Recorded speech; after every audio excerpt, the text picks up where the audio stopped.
Hey y'all, let's dig right back in. So we are in Isaiah 9:4.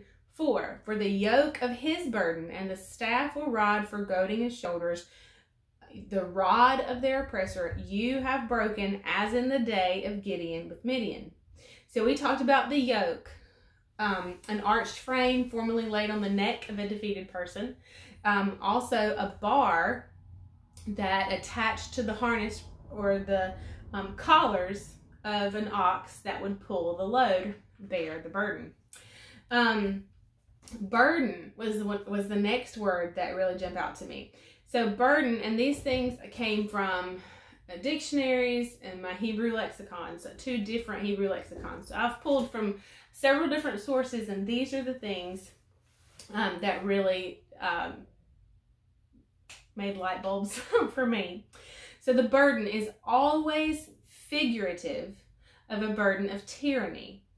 As a burden resting on shoulders.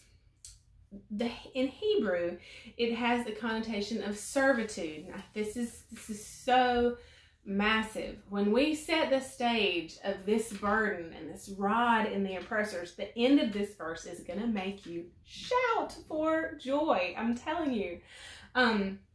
So in Hebrew, this has connotations of servitude, a condition in which one lacks liberty. Lacking liberty, especially to determine one's course of action or way of life.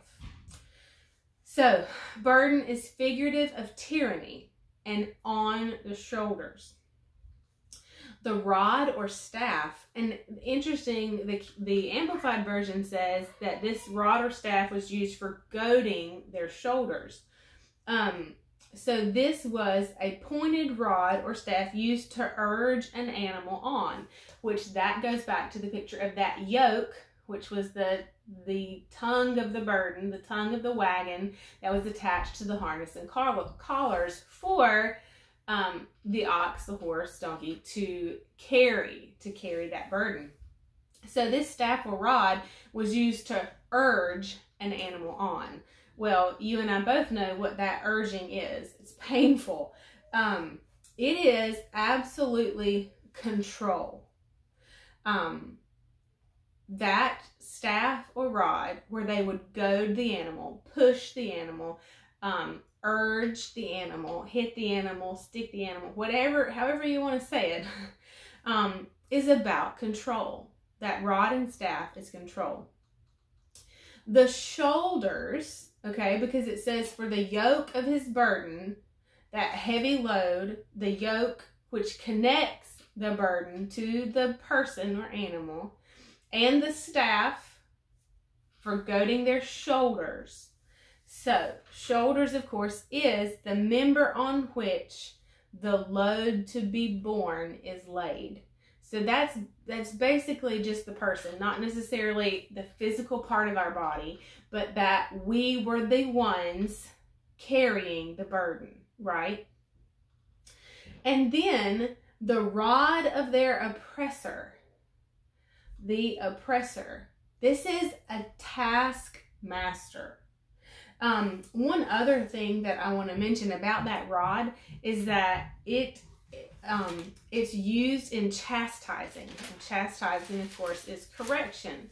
And I really loved that the lexicon used the word chastising, because back in Isaiah 53, verse 8 says, "But he was wounded for our transgressions, he was bruised for our guilt and iniquity, and the chastisement that was needful to obtain peace and well-being was upon him. And with the stripes that wounded him, we are healed and made whole." There's a whole lot in that verse, Isaiah 53:5, that we can relate and pull out of Isaiah 9:4. So the wounds, the bruises, and again, that rod where they would urge the animal or they would beat the animal to make him do what he wants him to do. It was punishment. It was correcting and chastisement. And this oppressor is a taskmaster, but one of the lexicons had it as a foreign oppressor, a foreign oppressor, one that does not belong here, not one of those people, an outsider. So that was a really interesting note.